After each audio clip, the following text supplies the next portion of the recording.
नमस्कार मंडळी.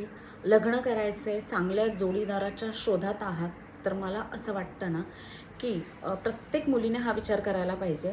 आपण लग्नाच्या टायमिंगला काय म्हणतो, स्थळं बघतो, मुलांचे फोटो बघतो, प्रत्यक्षात सुद्धा बघतो ना. आपण आपण ते ठरवतो, अरे मला हा मुलगा आवडला आहे, मला ह्याच्याशीच लग्न करायचं आहे, मला तो आवडला आहे, मला त्याच्याशीच करायचं आहे, असं आपण म्हणतो. मी सुद्धा असंच म्हणायची, मी मान्य करते.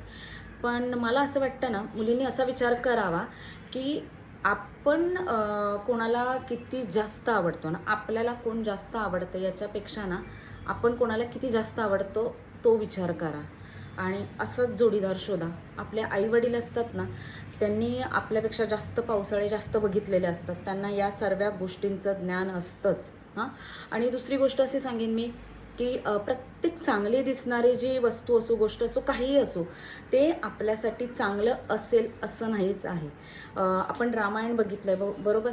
रामायणामध्ये ना एक सुवर्ण मृगसुद्धा होता, तुम्हाला आठवत असेल मला वाटतंय.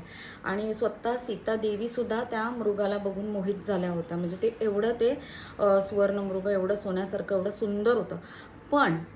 पण त्याच्या मागे लपलेला जो मायावी राक्षसाचा जो चेहरा होता तो कोणाला दिसला का नाही. आपल्याला पण वाटलं की छान असं आहे, सुवर्ण मृग आहे. तसंच आहे मुलींनो, लग्न करताय ना तर पूर्ण खोलवर जाऊन जो मुलगा बघताल ना त्याची चौकशी करा.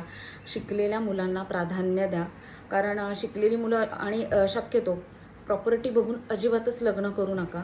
मुलगा किती कर्तबगार आहे, तो काय करतो हे बघा आणि नंतरच लग्न करा. कारण पुढचं भवितव्य सगळं आपलं त्याच्यावरच असतं. जर आपण दोघंही वर्किंग असेल तर चांगलंच आहे. पण लग्नासाठी आपल्या आई-वडील असतात ना, ते आपल्या आपल्यासाठी चांगलंच काहीतरी त्यांना वाटतच असतं की आपल्या मुलीचं चांगलंच व्हावं आणि ते आपला चांगलाच विचार करत असतात.